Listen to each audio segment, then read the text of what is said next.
Hello friend, आप सभी का स्वागत है हमारे चैनल में। और आज हम देखने वाले हैं होस्टिंगर को गिटहब से कैसे लिंक करें, CI/CD पाइपलाइन कैसे बनाएं। ओके, सो पहले अपना होस्टिंगर पे जाते हैं।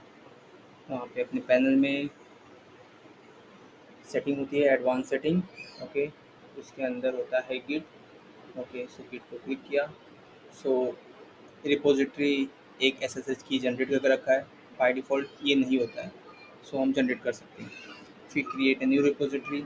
अभी अपने सर्वर पे तो कोई रिपोजिटरी है नहीं, सो उसको जनरेट करने के लिए ये बोलता है कि अपना पहले गिटहब पे एक रिपोजिटरी बनाओ, वो रिपोजिटरी को यहाँ पे लिंक कराओ। ओके, सो हम लोग स्टार्ट करेंगे वहाँ से। सो मैंने 2 प्रोजेक्ट के लिए करके रखा है, अब ये तीसरा प्रोजेक्ट हम लोग आज करने वाले हैं। सो गिटहब पे गया, मैं आपको सेटिंग दिखा देता हूँ जहाँ पे वो RSA की रखा है मैंने। ओके, सो SSH ये होस्टिंग का CDN जो है वो ये वाली चीज़ वहाँ पे अपलोड कर दी है मैंने। ओके, सो जिससे इस रेपोजिटरी को पता है कि यहाँ पे सेटिंग्स है अपनी। Okay, private repositories accessible.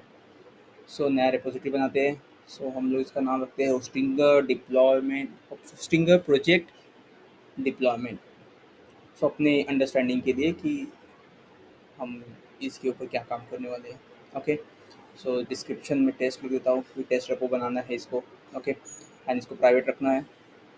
Okay, major companies पर प्राइवेट ही होता है। ओके, सो एक रेडमी फाइल चाहिए मेरे को, रेडमी फाइल, और उसको कर दिया डन, और ये यहाँ पे फाइल जनरेट हो गई। Okay, .md। अब इसका SSH की हमने उठाया और यहाँ पे रेपोजिटरी की इसमें रखना है। ओके, ब्रांच नेम अपना ब्रांच देना है। ओके, सो मेन है और डायरेक्टरी। अब इसको डायरेक्टरी बोल रहा है कि अगर आपने कुछ नहीं दिया तो मैं पब्लिक स्ट्रीम बनाऊंगा, लेकिन हमको तो ऐसा नहीं चाहिए, हमें हमारा कस्टम जगह चाहिए। ओके, सो हम अपना कस्टम बनाएंगे पहले एक एम्प्टी फोल्डर। ओके, सो होस्टिंगर पे गया, मैनेज किया, यहाँ पब्लिक एचटीएमएल फोल्डर के अंदर हम अभी एक नया फोल्डर बनाएंगे जो कि होगा होस्टिंगर प्रोजेक्ट। ओके, सो वापस से गिटहब एडवांस सेटिंग, गिट, यहाँ पे वापस से रिपोजिटरी कीज डाल देते हैं। ओके, सो कॉपी पेस्ट, और ब्रांच का नेम तो हमें पता है, मेन। ओके, अब ये डायरेक्टरी हमें जो होस्टिंगर बनाया था वो डायरेक्टरी नेम चाहिए। ओके, सिंपल डायरेक्टरी नेम उठा लो और डाल। सो ये स्टार्ट कर दिया प्रोसेस अपना। सो नीचे गिट रिपोजिटरी सक्सेसफुल। ओके, अब हम नीचे जाके अपना चेक करेंगे, नई एंट्री आई, यस, लास्ट एंट्री आ गई। ओके, सो अब हम अपना देखेंगे यहाँ पे। सो अब हम नया फाइल बनाएंगे index.html करके। ओके, फाइल का नाम रखते हैं हम लोग index.html, और फिर इसमें हम डालेंगे अपना एक टेम्पलेट फाइल। ओके, सो मैं एक ई-कॉमर्स का टेम्पलेट डाल रहा हूँ, कमेंट डाल दिया, मैसेज डालना है तो डालो, मैं अभी फ़िलहाल के लिए कुछ नहीं डाल रहा हूँ। ओके, सो मुझे ये कमिट न्यू ब्रांच में करना है, डायरेक्ट मेन में नहीं करना है। ओके, सो ये ऑटोमेटिक पैच बना के दे दिया। ओके, ये तो चेंज कर सकते हो नाम उसका। ओके, सो ये पुल रिक्वेस्ट बन गई। अब ये पुल रिक्वेस्ट भी हम बना रहे हैं साइड बाय साइड, तो आप इसमें देख सकते हो, और सारे changes, create pull request. Okay, फिर उसके बाद ये बोलेगा मर्ज करने। अब हमें मर्ज किस में करना है, मेन में। ओके, तो ऊपर आप देख सकते हो मेन में। सो ये मर्ज किया, merge and merge, done, pull request successfully merged. Okay, अब ये हो गया अपना मेन में जा चुका है ये। ठीक है, अब उसके आगे हम लोग करेंगे चेक। ठीक है, तो हम यहाँ पे जाएंगे, यहाँ पे वो फाइल्स, रेडमी फाइल अभी तक हुई है क्योंकि एक ही बार डिप्लॉयमेंट हुआ था। अब हम सेकेंड टाइम डिप्लॉयमेंट करेंगे नया फाइल बनाने के बाद, deploy. So just wait for seconds, छोटा प्रोजेक्ट है तो जल्दी हो जाता है। So deployment done, and output भी दे दिया उसने। ओके, अब हम यहाँ जाके चेक करेंगे फाइल्स को, तो फाइल आ गई। ठीक है,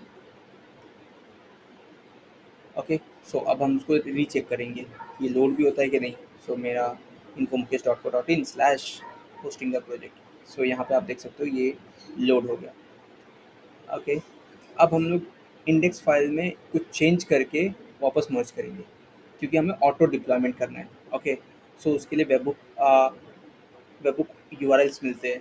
ओके, सो वेबबुक यूआरएल हमें अपने गिट के प्रोजेक्ट लेवल पे डालना है सेटिंग में। ओके, सो सेटिंग्स में जाएंगे, यहाँ पे वेबबुक्स है, वेबबुक्स के अंदर हम लोग ऐड वेबबुक्स करेंगे।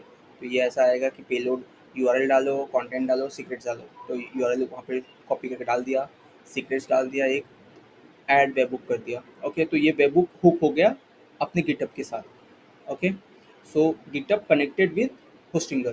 तो ये बेसिकली एकदम सिंपल हो गया। ओके, अब हमें क्या करना है, इंडेक्स फाइल को एडिट करना है, क्योंकि अपने को चेंजेस देखना है कि ऑटो डिप्लॉयमेंट कैसे होता है। लास्ट बिल्ड भी देख सकते हो। सो नथिंग, फिर एडिट इंडेक्स एच, उसको करने के बाद हम यहाँ पे कुछ चेंजेस करेंगे, जैसे मॉडर्न की जगह मुकेश कर देता हूँ। Okay, so edit button click and then मुकेश। ओके, ये हो गया। अब हम अपनी ब्रोकन यूआरएल्स भी चेंज करेंगे। सो एक शू का दिखा था, वो हम लोग सब जगह पेस्ट कर देंगे। ओके, इन कैटेगरी सेक्शन। तो हो गया ये थर्ड जगह। ओके, एंड ये फोर्थ वन। ओके, ये चारों जगह हमने अपना चेंजेस कर दिया। कमिट चेंजेस सेम, हमारा कमिट आ गया, मैसेज डालना डालो, नहीं तो फिर न्यू ब्रांच बना के उसका अपडेट कर दो। ठीक है, सो ये हो गया डिस्क्रिप्शन एंड ये create pull request. Pull request बन गया। अब इसको हम लोग को मर्ज भी करना रहता है। ओके, क्योंकि बिना उसके हमको नहीं दिखता है। ठीक है, सो ये सब कुछ क्लियर है, अब तक सेम ही दिख रहा है सब कुछ। ओके, तो हम मर्ज करेंगे, और मर्ज जैसे होगा वो auto deployment back behind the scene चालू कर देगा। ओके, अब यहाँ पे आप डायरेक्ट देखोगे तो ये आ गया। अब देखो यहाँ पे इमेजेस भी आ गए, लोड हो गए। So that's it. सो ये हमने आज सीख लिया CI/CD pipeline using Hostinger Git Hub. GitHub. Okay, thank you guys.